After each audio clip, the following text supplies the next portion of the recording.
Future యాక్షన్స్ని interrogative సెంటెన్స్గా ఎలా చెప్పాలి అనే దాని గురించి ఈ వీడియోలో మనం నేర్చుకుందాము. భవిష్యత్తులో ఫలానా పనిని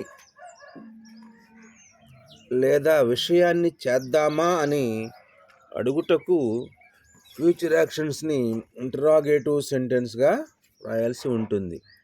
దీని యొక్క స్ట్రక్చర్ వచ్చి will plus subject plus verb 1 plus object plus other వర్డ్గా ఉంటుంది. విల్ దీన్ని హెల్పింగ్ వెర్బ్ అంటాము, తెలుగులో ప్రశ్నార్థక పదం అంటాం. Plus subject I, we, you, they, he, she, it, వీటిని సబ్జెక్టివ్ ప్రొనౌన్స్ అని అంటాము. ప్లస్ వెర్బ్ 1 యొక్క ఫామ్ ఎలా ఉంటుందంటే యాక్ట్, బై, కాల్. యాక్ట్ అంటే నటించడం, బై అంటే కొనటం, కాల్ అంటే పిలవటం, డెనీ అంటే తిరస్కరించడం, ఫ్లై అంటే ఎగరటం, గ్రో అంటే పెరగటం. వెర్బ్ 1 యొక్క ఫామ్ ఈ విధంగా ఉంటుంది.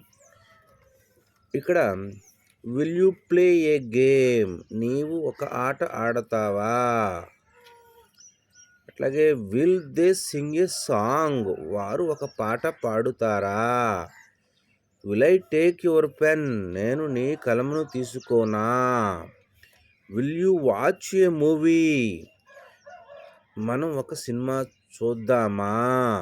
ఈ విధంగా మరికొన్ని వెర్బ్స్ని తీసుకొని మరికొన్ని సెంటెన్సెస్ మీరు ఎగ్జాంపుల్స్గా చేసినట్లయితే ఈ టైప్ ఆఫ్ సెంటెన్స్ ఎలా రాయాలి, ఎలా మాట్లాడాలి అనేది తెలుసుకోగలుగుతారు.